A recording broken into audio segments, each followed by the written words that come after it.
This is my indie film review of the Charitable Sisterhood of the Second Trinity Victory Church. I had to read that because it's a long title. Directed by Dean Owen-Sims and based on the play by Bo Wilson, adapted by Dean Owen-Sims. And it comes from a play, and this film is very much coming across as a play. It's set in one room. We follow 5 characters, all female, there for a charity drive to sort out everyone's clothes and rubbish that they donate to the church charity drive. And along the way we find out a lot more about these women, some of whom have got quite dark secrets in their past, and also how their experience as females in America and in particular Western society are similar, and they have shared grievances. Not to mention it's set in the 70s where they are highlighting a lot of these injustices and issues around sexism were more prevalent and still tragically very relevant today as a modern audience watching this. So first off the bat, I'd say if you don't like watching these type of theatrical on-screen adaptations where it does feel like a play, you're not going to enjoy this because it does feel like a play. Even though there are several cameras, we don't leave the room. We're following sort of very quick dialogue between the characters. They're going on off stage and on stage, for sort of several reasons, but generally we're all staying in one place. So if you don't like that vibe, that aesthetic, then you're not going to get on with this. But for those of us who do like that, this is very, very well done. It's very compelling. There's lots of subtlety to it where they're exploring quite heavy, poignant themes, and some of the experiences that these women have are brilliantly kind of developed.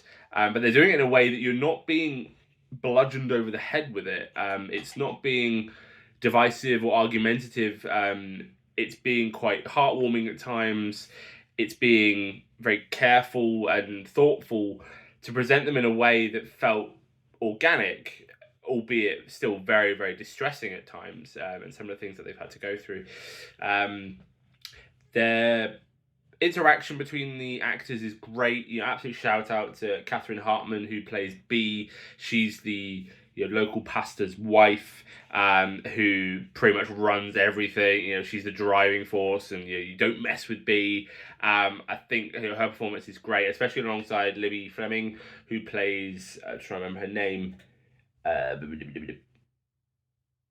Lorraine. Apologies there. Great video content there. Plays Lorraine.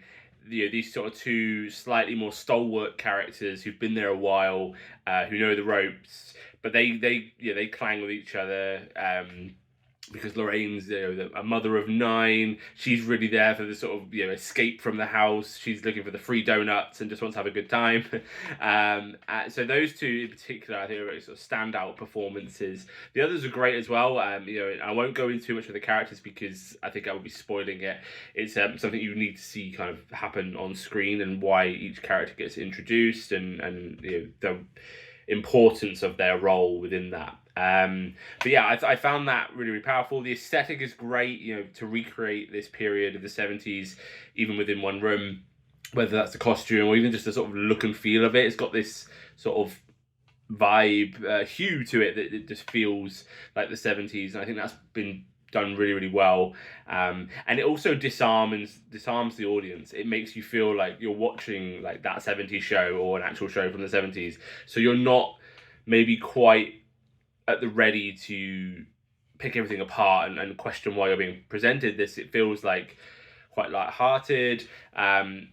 It's a comedy drama that's faith-based, and that's quite rare, or very rare, especially to see now in 2026. So I think that, as a genre upon itself, makes this a really interesting watch. It makes it, it's powerful, and it also delves into ideas of people doing good, people that do charity, and what's their actual reason for doing charity? Is there something else at play there? Is it a power move? Is it a way to stay relevant or to have some kind of control over your life or the lives of others?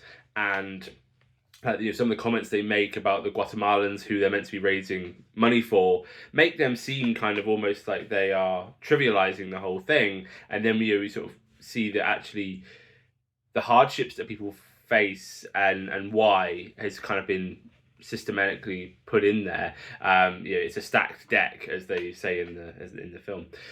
So yeah, I was very impressed with this, and I can see it not being for everyone. I can see that. I personally like this sort of thing. I think some of the dialogue does feel a little forced at times. It feels like they're reading from a script, but that kind of is fine. It didn't ruin it for me, but I could see how that might for someone that doesn't enjoy watching these things on screen.